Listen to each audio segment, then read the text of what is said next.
reading Elder Scrolls lore books so you don't have to. The Book of the Dragonborn. Please sit back and enjoy this Elder Scrolls lore audiobook series. Year 360 of the Third Era, 21st of the reign of His Majesty Pelagius IV.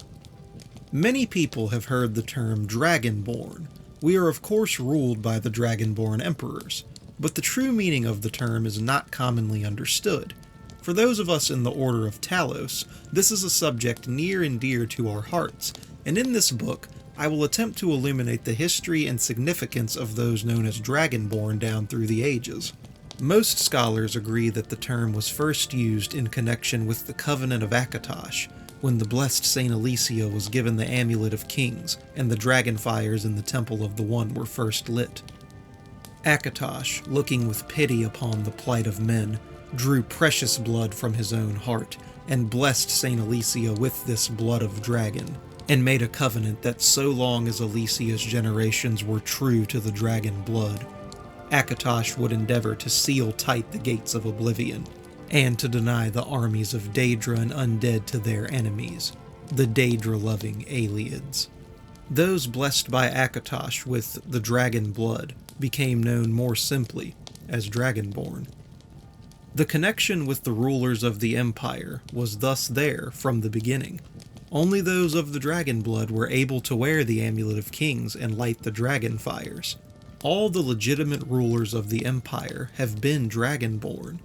The emperors and empresses of the First Cyrodiilic Empire founded by Alicia, Riemann Cyrodiil and his heirs, and of course, Tiber Septim and his heirs, down to our current emperor, His Majesty Pelagius Septim IV.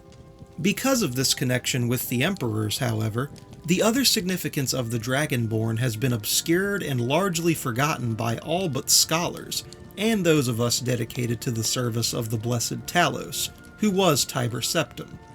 Very few realize that being Dragonborn is not a simple matter of heredity. Being the blessing of Akatosh himself, it is beyond our understanding exactly how and why it is bestowed. Those who become emperor and light the dragon fires are surely Dragonborn.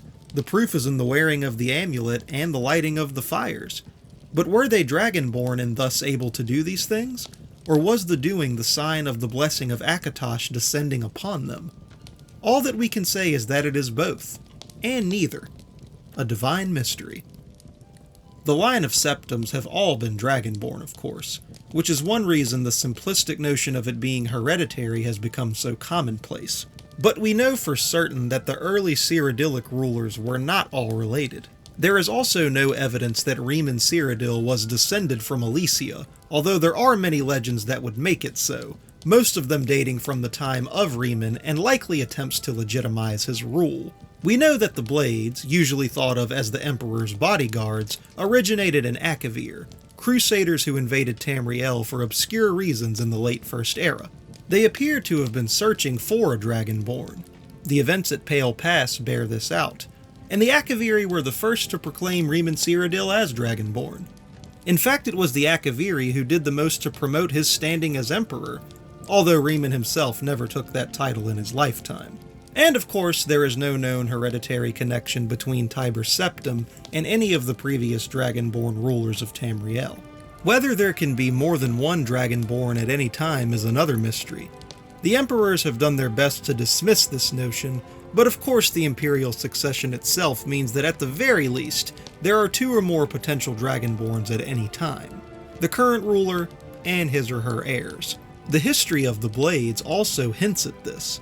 Although little is known of their activities during the interregnum between Riemann's empire and the rise of Tiber Septim, many believe that the Blades continued to search out and guard those they believed were, or might be, Dragonborn during this time.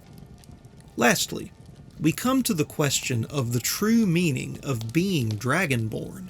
The connection with dragons is so obvious that it has almost been forgotten. In these days, when dragons are a distant memory, we forget that in the early days, being Dragonborn meant having the dragon blood. Some scholars believe that this was meant quite literally, although the exact significance is not known. The Nords tell tales of Dragonborn heroes who were great dragon slayers, able to steal the power of the dragons they killed. Indeed, it is well known that the Akaviri sought out and killed many dragons during their invasion, and there is some evidence that this continued after they became Riemann Cyrodiil's Dragon Guard. Again, the connection to dragons. The Dragon Guard being the direct predecessor to the Blades of today. I leave you with what is known as the prophecy of the Dragonborn. It often said to originate in an Elder Scroll, although it is sometimes also attributed to the ancient Akaviri. Many have attempted to decipher it, and many have also believed that its omens had been fulfilled and that the advent of the last Dragonborn was at hand.